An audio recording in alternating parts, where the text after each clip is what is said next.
Hey guys, so long time no see. I'm not back full time yet, but I do have a story for you today.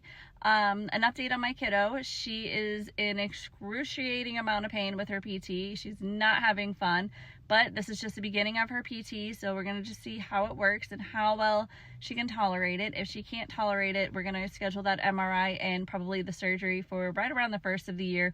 We're gonna try and get through Christmas if we're able to, but if not, we'll do it whenever she needs it. We're just trying to hold off until after Christmas.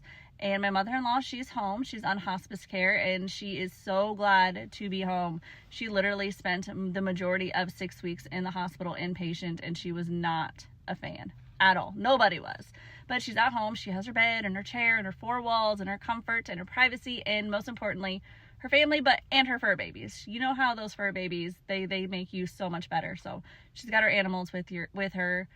So she's content and she's happy and she's doing well. But you're not here to hear an update on Aimee's life. You're here to hear a client story with Aimee. So welcome to Client Stories with Aimee. So our client came to us wanting to know who her biological father was. She was adopted by an auntie. Her mom had passed away when she was 10 months old, and her auntie had no information to give her whatsoever. She said that your mama lived a wild life. She was in and out, and we don't know much of whatever was going on with you and with her and her life prior to conceiving you. We don't know anything, but auntie was there for moral support, and her and our client were super close. Super close. There were no secrets. Her auntie was always upfront and honest with her.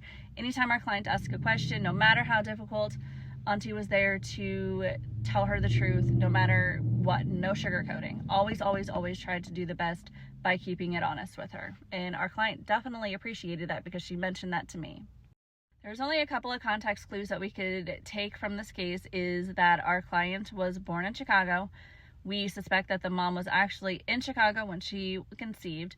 The family line was actually from Detroit, but for whatever reason, Chicago is the common location right now.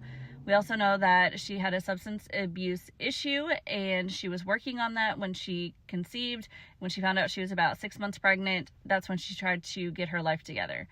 Something had happened within those 10 months after the baby was born, and she was unalived. Somebody had unalived her in a very brutal way, and social services came knocking on the door with information about the baby to the rest of the family. And that's when the auntie stepped in and legally adopted her. So there's some context clues we can take from that the biological father may or may not be somebody that was not a good person, or maybe this was some sort of street life kind of thing that led to the conception. We don't know. We can just kind of base these clues.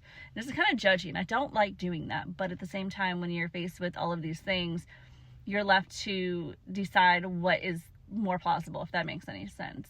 We were able to get her DNA matches, got everything in the tree, sorted everything out, identified most recent common ancestors, which there was quite a few of them, and we had to connect them all together to figure out the direct line. So we were able to do that. Just took a little bit of time in unraveling, got to the grandparent line. And so the grandparents were not married, but in the newspaper article, they're together as having one child, only one known child between these two people. The grandfather had a bunch of children, the grandmother had a bunch of children, but together they only had one known son per that newspaper article.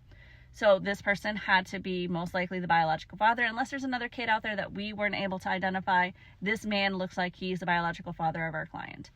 We go to research him, and we find out that since our client was 6 weeks old, he's been in prison. So our client is 27 years old, so he's been in prison almost 3 decades. We sent her all that information, and she's actually, you know what? I appreciate this information. I'm content with my life. I just wanted to know where I came from. You gave me that. Thank you so much. I am good. I am thankful for your services. But that's it for today. Short and sweet. Thank you so much to everybody at DNAngels that's been helping with these videos. And make sure you give them some love. They're doing a great job. But that's it, guys. Bye.